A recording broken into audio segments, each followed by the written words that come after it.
सरकार पे भरोसे मत रहिए, सरकार को मजबूर करिए कि वो हमारे भरोसे रहे। देश की संसद में रात की 1:30 बजे तक बैठता हूं हमारे आदिवासी भाइयों की आवाज उठाने के लिए, तो यहां पर मुझे 5 बजे तक बैठने में कोई दिक्कत नहीं है। हर कानून आता है, जिस बजट सत्र में आता है उसी बजट सत्र में पास हो जाता है, लेकिन आदिवासियों के कानून 20-20 साल हो गए, 25-25 साल हो गए संसद में आने के बावजूद भी रुके हुए। देखिए देश के अंदर छोटी सी कुछ घटना हो जाती है, हाहाकार मच जाता है, मीडिया हो, सरकार हो, न्यायालय हो, कोर्ट हो, संज्ञान ले लेती है। लेकिन आज भारत देश के अंदर पिछले 1.5 साल में 300 से 400 आदिवासी नक्सलाइट के नाम से मारे गए, इस पे किसी ने संज्ञान क्यों नहीं लिया? हम कह रहे हैं एक तीर एक कमान, तो क्या छत्तीसगढ़, झारखंड, उड़ीसा वाले आदिवासी एक तीर एक कमान के अंदर नहीं आते हैं? सभी को जय जोहार। थकान तो नहीं हुई है? पक्का कोई नहीं थका है? बीच में से आवाज आ रही थी कि राजकुमार जी तुम संघर्ष करो, हम तुम्हारे साथ हैं। मैं मेरी बात शुरू करूं, मैं जिस दिन से पैदा हुआ हूं और समझदार हुआ हूं, उस दिन से खुद के लिए, परिवार के लिए और कॉलेज राजनीतिक में आने के बाद समाज के लिए संघर्ष करता आ रहा हूं। और जब तक ये सांसें रहेगी, ये संघर्ष जारी रहेगा। और आप जैसे साथियों का विश्वास, आप जैसे साथियों का जो हमारे प्रति आशा उम्मीद है, ये उम्मीदें और आशा विश्वास मुझे और मेरे जैसे साथियों को और ताकतवर बनाने का काम करती है। मैं इस कार्यक्रम को सफल बनाने के लिए कई दिनों से इस पांडाल को, इस जगह को व्यवस्थित बनाने वाले और इस पांडाल में बैठने की व्यवस्था करने वाले वॉलंटियर साथी, गाड़ियों की पार्किंग की व्यवस्था करने वाले वॉलंटियर साथी, इस आयोजन को दिल से, सच्ची नीति के साथ सफल बनाने वाले सभी साथियों को धन्यवाद देना चाहूंगा। 33वें आदिवासी सांस्कृतिक महासम्मेलन, इस सम्मेलन में पूरे देश के आदिवासी समुदाय इस हमारे पांडाल में विराजमान है और सुबह से लगा के अनेक सोपानों के अंदर कार्यक्रम सफल हुए। 1-1:30 बजे हम पहुंचे और तब से अनेक वक्ताओं को सुना। आपने भी सुना, मैंने भी सुना। सबने अच्छी अच्छी बातें की, अधिकतर बातों पे तालियां बजी, अधिकतर बातों पे जयकारे लगे। एक बात कॉमन निकल के आई कि हमें संघर्ष करना है। सभी वक्ताओं की तरफ से जो बात आई उसमें एक कॉमन निकल के आई कि हमें संघर्ष करना है। और यह संघर्ष किस लिए करना है? अपने समाज के हक अधिकारों के लिए करना है, जल जंगल जमीन बचाने के लिए करना है। और फिर बात आई कि संघर्ष कैसे करेंगे? तो एकजुट होंगे तो संघर्ष होगा, ये बात आई। फिर नारे लगे, एक तीर एक कमान, आदिवासी एक समान। हम जिस मंच से, जिस जगह से हम बोलते हैं, हम जहां खड़े हैं, हम जहां बैठे हैं, अगर इस शब्द की यही पालना नहीं होती है तो संगठित नहीं हो सकते। और संगठित नहीं हो सकते तो हम संघर्ष नहीं कर सकते हमारे हक अधिकारों के लिए। साथियों, इस देश के अंदर 2011 की जनगणना के हिसाब से 140 करोड़ के आसपास पॉपुलेशन है और इसमें आदिवासियों की बात आती है। 10 करोड़ 43 लाख आदिवासी समुदाय जो रिकॉर्डली है। 3 से 4 करोड़ आदिवासी अपने कागजी आदिवासी प्रमाण पत्र लेने के लिए संघर्ष कर रहा है देश में। आज 2026 है, और 2026 के हिसाब से अगर बात करें तो भारत देश के अंदर रिकॉर्डली जो आदिवासी है 13 करोड़ के आसपास है और 5 करोड़ के आसपास संघर्ष कर रहा है। नॉर्थ ईस्ट का देख लो, साउथ का देख लो, हमारे गुजरात का देख लो, महाराष्ट्र का देख लो। और जो 13 करोड़ आदिवासी है इनमें से अधिकतर संघर्ष कर रहे हैं। मेरे राजनीतिक जीवन में मुझे 2 बार विधायक बनने का अवसर मिला मेरे विधानसभा क्षेत्र की जनता की ओर से, और आप जैसे साथियों की बदौलत मेरे संसदीय क्षेत्र बांसवाड़ा डूंगरपुर की जनता की वजह से मुझे सांसद बन के अवसर मिला। मैं बैठे बैठे विचार कर रहा था, कई साथी पूछ रहे थे राजकुमार जी आपका नंबर कब आ रहा है। मैं मन ही मन हंस रहा था कि देश की संसद में रात की 1:30 बजे तक बैठता हूं हमारे आदिवासी भाइयों की आवाज उठाने के लिए, तो यहां पर मुझे 5 बजे तक बैठने में कोई दिक्कत नहीं है। जिस देश की संसद में भूखे प्यासे रात की 1:30 बजे तक बैठा हूं आदिवासियों की आवाज बनने के लिए, तो मुझे यहां पर रात की 6 बजे 7 बजे 8 बजे तक बैठने में कोई दिक्कत नहीं है। मन ही मन हंस रहा था। साथियों, संघर्ष करना है तो संघर्ष करना है तो पेशेंस रखना है हम सबको। मैं बात कर रहा था 13 करोड़ के आसपास आदिवासी है इस देश के अंदर रिकॉर्डली। पूर्व में पैसा कानून को लेके, 5वीं अनुसूची को लेके, फॉरेस्ट राइट एक्टों को लेके बात हुई, तो 13 करोड़ में से अधिकतर आदिवासी समुदाय संघर्ष कर रहा है। कोई आरक्षण के लिए कर रहा है, कोई अपना घर बचाने के लिए कर रहा है, कोई अपनी पहचान को जिंदा रखने के लिए कर रहा है, कोई जल जंगल जमीन के लिए कर रहा है। फॉरेस्ट राइट एक्ट की पूर्व वक्ताओं ने बात की, भारत देश के अंदर 25 लाख वन अधिकार अधिनियम के दावे प्रक्रियाधीन पेंडिंग पड़े हुए हैं। 25 लाख। एक परिवार में 5 सदस्य भी अगर मान लेते हैं तो 1,25,30 लाख के आसपास जनसंख्या हुई। मतलब यह हुआ पहला संघर्ष कि वन विभाग के अंदर रहने वाला भारत देश का आदिवासी 1,30 लाख के आसपास, जो सरकारी रिकॉर्ड है, मेरा रिकॉर्ड नहीं है, जो फॉरेस्ट राइट एक्ट के तहत दावे प्रक्रियाधीन चल रहे हैं, 1,30 लाख आदिवासी वन विभाग में बैठा हुआ संघर्ष कर रहा है और कागज में नहीं आया है, रिकॉर्ड में वो 1 करोड़ और होगा। देश के अंदर वन विभाग के बाद चारागाह बिलाना जमीन की बात आती है, और चारागाह बिलाना जमीन की बात आती है। मैंने जो पार्लियामेंटली जो रिकॉर्ड निकाला है उससे मुझे जानकारी मिली है कि 2.5 से 3 करोड़ आदिवासी चारागाह बिलाना जमीन पे बैठा हुआ है और आज संघर्ष कर रहा है कागजी अधिकार लेने के लिए। साथियों, एक बात की समझना पड़ेगा, हम अधिकार की बात कर रहे हैं। इस जमीन पे हमारा पुरखाई अधिकार है, हम कहते हैं इस देश के मूल मालिक हैं, लेकिन कागजी अधिकार के लिए संघर्ष कर रहे हैं। कौन सा अधिकार चाहिए? कागजी अधिकार। उस जमीन पे आजादी से पहले हमारे बाप दादा बैठे हैं, उन्होंने कुआं खोदा है, मकान बनाया है, लेकिन उसके पास कागज नहीं है। अब यह समझने पड़ेगा कागज कब जाएगा उस परिवार में, उस समाज में। जब एजुकेशन जाएगा, उस स्कूल जाएगी, पढ़ा लिखा होगा तो कागज जाएगा। जिस समाज में एजुकेशन ही नहीं गया, आज पहली पीढ़ी एजुकेशन प्राप्त कर रही है और उनसे कहा जाता है कि अधिकार हो तो कागज दो। ये कागजी अधिकार। हम प्रयास करेंगे, देश के अंदर अनेक शोध संस्थाएं हैं, इसरो है, बड़े बड़े सैटेलाइट लगे हुए हैं, तो उन सैटेलाइटों से पता क्यों नहीं लग रहा है कि आदिवासी कब से बैठा हुआ है उस धरती पे, उससे कागज क्यों मांगा जा रहा है? यह आदिवासियों को गुमराह करने का तरीका है, बिजी रखने का तरीका है।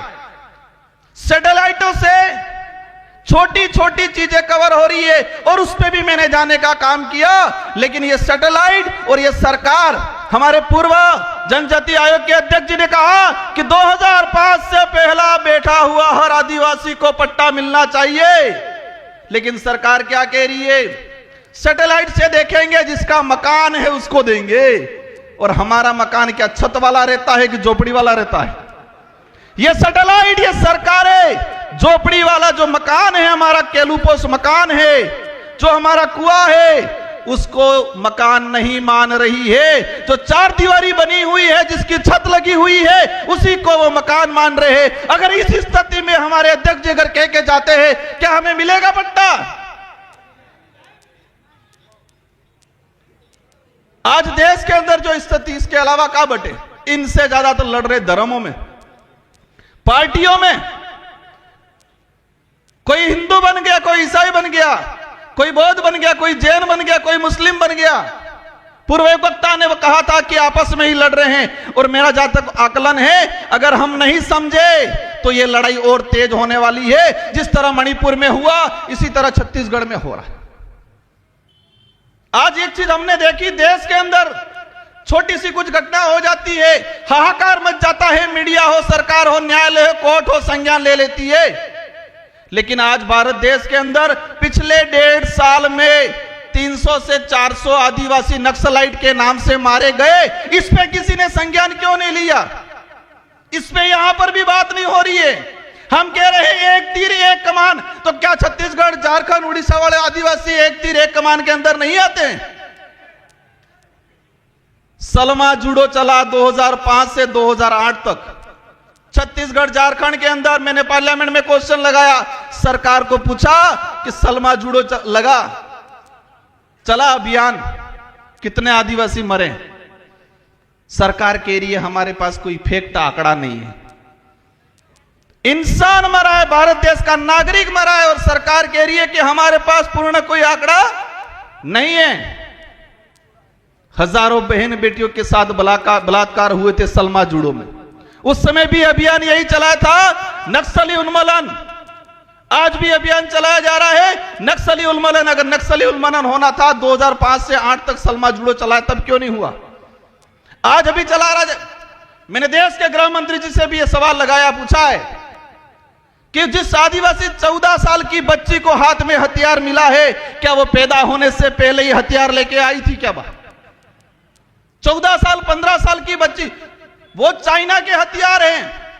आप सभी न्यूज चैनल में देख रहे होंगे, जो हथियार आदिवासियों से बराबर हो रहा है, क्या वो आदिवासी चाइना जाके हथियार लेने गया?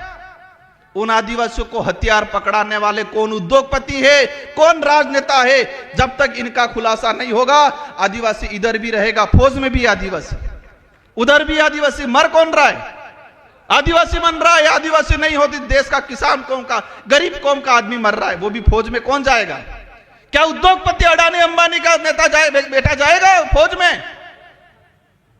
आज देश के अंदर हजारों हेक्टर, लाखों हेक्टर जमीन पिछले 5 सालों के अंदर लीज पे दिए फॉरेस्ट।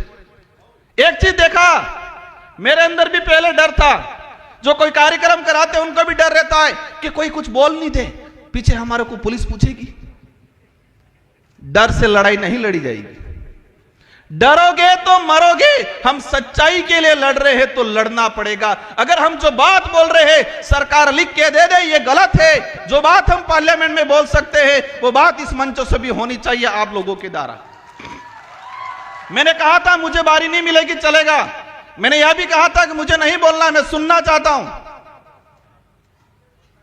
साथियों, मैंने पिछले सम्मेलन आयोजन कमेटी का सम्मान करता हूं सभी का।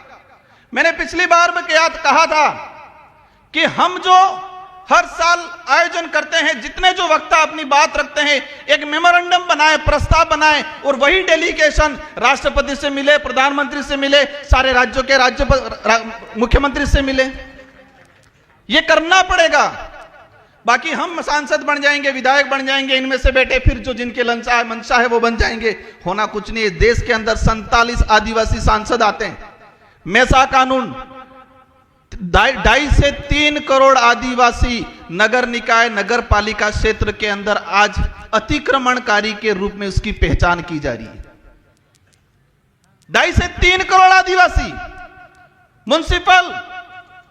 म्युनिसिपल एक्ट शेड्यूल्ड एरिया के अंदर स्पष्ट कहा गया है। और इसका मैंने पार्लियामेंट में 2001 से, साथियों एक बात जानना आज कि देश की संसद को भी देखा है, राजस्थान की विधानसभा को भी देखा है, लेकिन हर कानून आता है जिस बजट सत्र में आता है उसी बजट सत्र में पास हो जाता है, लेकिन आदिवासियों के कानून 20-20 साल हो गए, 25-25 साल हो गए संसद में आने के बावजूद भी रुके हुए। मेसा कानून 2000 में आया, 2003 में इसकी कमेटी की रिपोर्ट आ गई और आज तक पेंडिंग पड़ा हुआ है, क्योंकि वो आदिवासी के हित का था। मेसा कानून आता तो शहरीकरण के इलाके में जो आदिवासी रह रहा है उसको विशेष राइट मिलते, उसकी जमीन रिजर्व हो जाती। मैं समझता हूं समय काफी हो गया है। इस कार्यक्रम में हजारों किलोमीटर से दूर से आए लोग, कोई 300-400 किलोमीटर से दूर से आए, कोई अमीर परिवार वाला नहीं आए इस पंडाल में, सभी गरीब परिवार से आए हुए लोग हैं। क्योंकि अमीर तो आरक्षण ले लिया, नेता बन गया, अधिकारी बन गया, अपनी मस्ती में आधुनिक सुख सुविधाओं को संभोग करने में मस्त है। सारे ऐसे नहीं होंगे, 10% हैं हमारे बीच में अधिकारी कर्मचारी आए हुए, इनका सम्मान करता हूं मैं, लेकिन अधिकतर रिजर्वेशन का लाभ लेके हुए घर पे बैठे हुए। इस पंडाल में मजदूरी करने वाला भाई आया हुआ है। और यह बात भी समझना भाइयों, आजादी की लड़ाई देख लो, अंग्रेजों से लड़े हो, मुगलों से लड़े हो, राजा रजवाड़ों से लड़े हो, उनसे लड़ाई किसने लड़ी है? आदिवासी ने लड़ी है। और आदिवासी में भी किसने लड़ी है? जो गरीब था उसी ने लड़ी है भाइयों। बिरसा मुंडा को हम याद करते हैं, वो गरीब परिवार से थे। संविधान सभा में जयपाल सिंह मुंडा ने बात रखी थी। और एक बात सबको जानना पड़ेगा कि संविधान सभा में अगर जयपाल सिंह मुंडा नहीं होते, 1875 का जो अधिनियम है, जो हमारे प्रावधान थे, जो 1950 के संविधान के अंदर सम्मिलित नहीं होते, वो जयपाल सिंह मुंडा को आज हम भूलते जा रहे हैं। साथियों, बातें अनेक हैं, लेकिन मेरी 2 से 3 बातें आपसे अपील है। अधिकतर सरकार पे भरोसे मत रहिए, सरकार को मजबूर करिए कि वो हमारे भरोसे रहे। उल्टा करना है, हम सरकार के भरोसे नहीं, सरकार समय आने पर लोकतांत्रिक जो व्यवस्था है उस दौरान हमारे भरोसे बैठे, यह तय करना है। वो कैसे करना है आप समझ जाओ। और एक चीज देखी मैंने, 13 करोड़ के आसपास आदिवासी है, इसमें से 29 राज्य हैं, और 29 राज्य में सबसे ज्यादा आदिवासियों की संख्या किस राज्य में है? सबसे ज्यादा आदिवासी संगठन किस राज्य में है? सबसे ज्यादा आदिवासी ST reserve MLA seat, MP seat किस राज्य में है? सबसे ज्यादा अत्याचार, भेदभाव, एट्रोसिटी, जल जंगल जमीन से उजाड़ा किस राज्य में हो रहा है? मैंने कुछ नहीं बोला है, आधों ने बोला है, आधे चुप है, कंफ्यूज है। वो आप सवाल ढूंढते रहना। और सबसे ज्यादा आदिवासी संगठन किस राज्य में बने हुए हैं? इस देश में एक ट्रेड चल रहा है अभी, उस ट्रेड को भी समझना है। ट्रेड ये चल रहा है कि कोई सामाजिक घटना होती है, सामाजिक आंदोलन होता है, और वहां थोड़ा पढ़ा लिखा आदमी जाके तेज तर्रार भाषण दे देता है। अब भाषण दे देता है तो सबकी निगाहें उस व्यक्ति की तरफ होती है, तो वो लीडर बनता है। और जो लीडर बनता है तो मनुवादी सोच के बनी हुई पार्टियां उसका शिकार करती है। क्या करती है? शिकार करती है। पहले भावतोल करती है, और भावतोल में नहीं जमता है तो वो शिकार करती है। ये हो रहा है। मैं किस राज्य में, किस देश में, किस समाज में हो रहा नहीं, लेकिन यही ट्रेड चल रहा है कि कहीं सामाजिक एक्टिविटीज हुआ, कहीं एट्रोसिटी हुआ, कहीं जल जंगल जमीन की बात हुई, 50-100-500 लोग इकट्ठे हुए, 1-2 नेता जाएंगे, वह भाषण देंगे जोरदार, उनकी वैल्यू बढ़ेगी, और राष्ट्रीय पार्टियां बनी बनाई लीडर को खरीदने का काम करती है। अगर वो नहीं खरीदा जाएगा तो वो जेल की सलाखों के पीछे होगा। अब आपको तय करना है। ये बड़ी विडंबना है। कहोगे राजकुमार रोज तो कह रहा है ऐसा करना भी है, और फिर कह रहे कि ऐसा नहीं भी करना है। ये कंफ्यूजन है। ये बड़ी विडंबना है कि हमें सही व्यक्ति को, सही विचारधारा को कैसे चॉइस करना, ये आप पे छोड़ के जाना चाह रहा हूं। हमें विवेकशील बनना है, सोचने समझने की शक्ति डेवलप करनी है। यह बात जरूर है कि आदिवासी समुदाय बोला है, लेकिन इस समुदाय को कुछ लोग इस बोलेपन का फायदा उठाते हैं। और अंतिम में एक बात कहना चाहूंगा कि मेरे लिए तब सुनोगे आप, मेरा साथ तब दोगे, मैं सही नीति पे चलूंगा, सही बात के लिए लड़ूंगा, मेरी कथनी और करनी में अंतर आएगा, उस दिन राजकुमार रोध की भी नहीं सुनी जाएगी। देश के अनेक संगठन हैं, आदिवासी एकता परिषद पे पूरे देश के आदिवासियों की निगाहें हैं। इस पंडाल में लाखों लोग हैं, लेकिन करोड़ों लोग यूट्यूब के माध्यम से घर बैठे हुए आदिवासी एकता परिषद के कार्यक्रम को आज देख रहे हैं। वो हमारा अध्ययन कर रहे हैं। मेरा अनुरोध है, इस छवि को बरकरार रखना, यह कारवां बढ़ना चाहिए। हमें स्वच्छ सही नीति से इस संगठन को चलाना है। मैं एक आदिवासी समुदाय का एक मामूली आदमी होने के नाते मेरा हमेशा सहयोग रहेगा। विचारधारा उद्देश्य कुछ हो सकते हैं अलग, लेकिन आदिवासी समुदाय के हक अधिकार, उनको एकजुट करने की बात आएगी, राजकुमार रोध खड़ा रहेगा। लेकिन मेरा हाथ जोड़ के अनुरोध है कि कथनी और करनी में अंतर मत आने देना, नीति सही रखना। अगर नीति में मेरी और कथनी करनी में, मेरा उदाहरण ले लेता हूं, फर्क आ गया, समाज आज कारवा है, लेकिन नीति और करनी और कथनी में अंतर आ गया, पीछे कोई नहीं मिलेगा कुछ समय बाद। इस बात को ध्यान रखना सभी। समाज को जरूरत है। समाज हर बार ठगा गया है, हर व्यक्ति से ठगा गया है, हर संगठन से ठगा गया है। हम प्रयास करते हैं, हम सबको मिलकर प्रयास करना है, क्योंकि एक बार कोई लीडर बनता है और वो कोई गड़बड़ कर देता है, समाज ठगा हुआ महसूस करता है। कोई संगठन बनता है, उस संगठन से आस लगती है, अगर वो संगठन कथनी और करनी में अंतर कर देगा तो समाज ठगा हुआ महसूस करेगा। भाइयों, आजादी के बाद से हजारों बार आदिवासी समाज ठगा हुआ है, व्यक्तियों के द्वारा, संगठनों के द्वारा। हम प्रयास करो, आप ज्यादा कुछ नहीं कर पाओगे, चलेगा, लेकिन कथनी और करनी में अंतर मत आने देना और सही नीति से, निष्पक्ष नीति से हमें आगे बढ़ना है। इन्हीं शब्दों के साथ आप सबको धन्यवाद, आभार। जय जोहार, जय भारत, जय भील प्रदेश, जय संविधान। एक तीर एक कमान, एक तीर एक कमान, इस नारे की भावना है, उसको जिंदा रखना। जय जोहार।